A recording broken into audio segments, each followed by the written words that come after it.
सावन के महीने में 2 लोटा जल महादेव जी को चढ़ाने के लिए जाओ, तब 3 चीजें अपने अंदर धारण करना। पहले नंबर का तो 2 लोटा जल जब घर से लेकर जाओ तो जरूरी नहीं कि दोनों हाथों में लेकर जाओ। एक लोटे के ऊपर दूसरा लोटा रखकर दूसरा हाथ से अगर कोई काम हो, पल्लू लेना हो या कोई कार्य हो तो कर सकते। नहीं तो तुम 2 लोटा हाथ में रख लो और पल्लू डाल देना सिर पे, जरा सिर पे पल्लू। अब वो तुम्हारा लोटा हाथ में, वो बेचारा वो भेरू पल्लू, ठीक है, थोड़ा और खींचो ये बाजू का, तो पल्लू वो भेरू ने और खींचा है, ठीक है, ये पल्लू हमारा मुंडा में दे दो, अब ठीक है।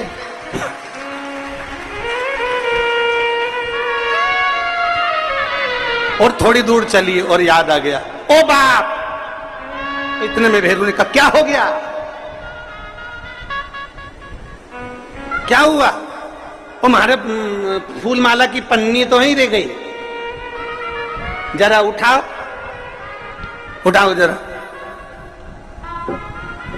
ये ले कमर में खोसी दो, खोच कमर में पन्नी।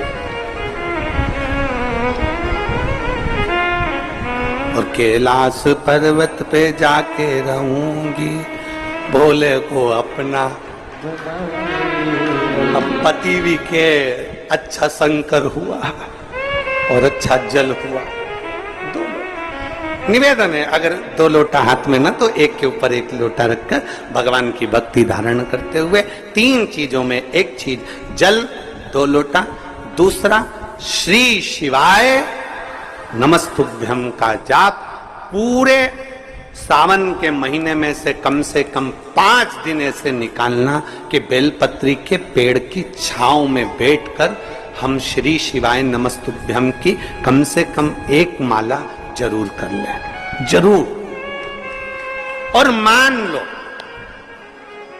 लो अगर बेलपत्री का पेड़ नहीं मिले, तुम्हारे आसपास में नहीं मिले, तो फिर एक काम करना, शंकर जी के मंदिर की बेलपत्र मिली जाए, उसको सिर पे, हमारे यहाँ कहते हैं आंवले के वृक्ष का जब आंवला नोमी आती है ना, तो आंवला नोमी आती है और आंवले के पेड़ के नीचे जाकर भोजन नहीं कर सकते, आंवले के वृक्ष के नीचे नहीं जा सकते, तो आंवले के वृक्ष की पत्ती को सिर पे रख के भोजन कर लो, तो कहते हैं कि हजारों अश्वमेध यज्ञ के पुण्य के बराबर, भंडारे के बराबर भोजन प्राप्त हो जाता है।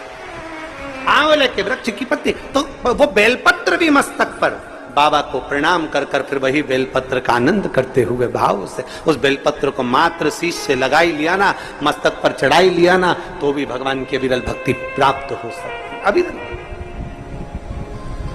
और मान लो बेलपत्र भी ना मिले तो बेलपत्री के वृक्ष की थोड़ी सी मिट्टी अपने मस्तिष्क पर लगाकर मस्तक पर चढ़ाकर भी हम जाप कर सकते।